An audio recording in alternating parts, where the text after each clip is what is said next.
Oli otya Jowy Landa? Ngaka smile ya amaanyi. Yes, tuli mu video shoot ya Bada. Okay. The Grenade official limba lwa amaanyi. Okay. Kede lwakyankalanyiza abantu mu ggwanga. Ekigambo Bada njagala simaya sirimpi njagala mpiso si bijanjalo va mu biravu by'abateja. Wali otegeeza kya? Kitegeeza njagala basajja saagala bakazi. Wanje? Yeah, njagala mpiso si bijanjalo. Njagala basajja saagala bakazi. Kyogamba naawe ekikolwa ky'okuba nti abakazi baagala abakazi banaabo okivumirira nnyo. Sikyagala. I don't believe in that. Lwaki obweyagala abakazi banno? You're supposed to love male, female. Yeah.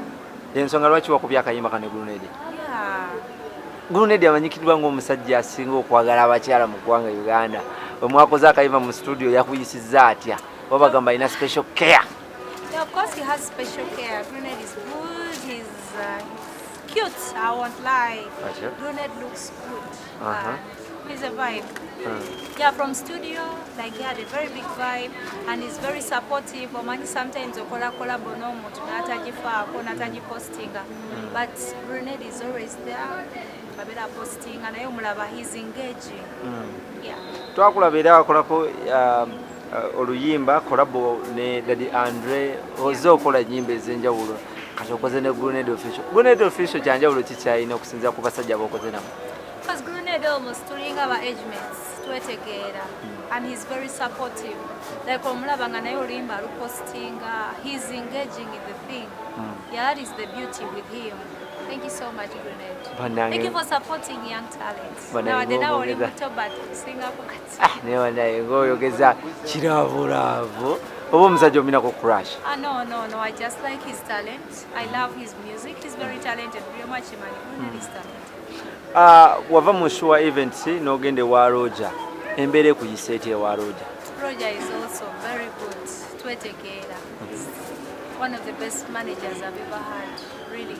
Thank you so much, Roger, for believing in me and always pushing me, advising me what to do. Like Roger is my friend. We are really close. Yeah. Abantu abasinga bakutwala ng'omwana omuto era abamu bagamba nti wali okyabulamu nnyo okuyimba okusinziira ku myaka egiyiseeko ne kaakati Jowy Landa. Ayagala okuba omukadde buli omu ayagala bba muto. Abakazi abayimbi nga beesala emyaka buli omu ayagala beera muto. And if they say you're young kitegeeza kirungi kubanga nze bagamba ndi muto naye music wange ali mature. Nyimba music like mature music, rich music. And I want to be young. Sagala kadiwa kyekituufu era mwebale nnyo okugamba nti ndi muto kuba I'm a baby.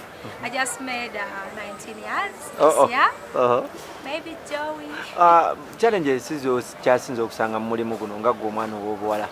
Of course abasajja bansumbuwa nnyo, abasajja bakulaba because you look good, n'abanga bakutawanya bagamba I'm going to give you money, you do this.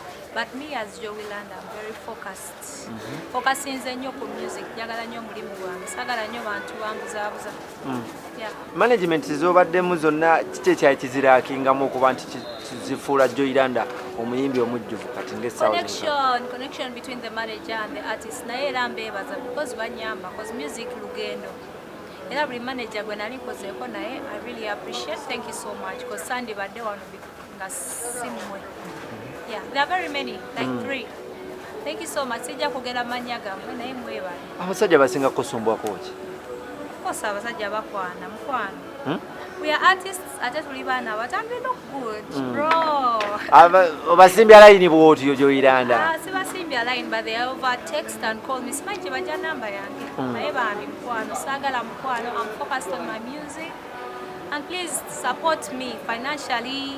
Yonna naye ebyalaavu nedda not now. Omusajja ayinza okujja ng'ayagala kusupportinga financially naye ate ng'ayagala ne the other side of ekikola otya? Sibyagala bambi I just want financial stuff.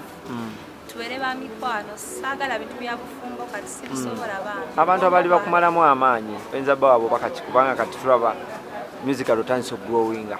Kati abali bamalamu amaanyi kambagambe ekigambo kino Jowy Landa is big and she's very talented.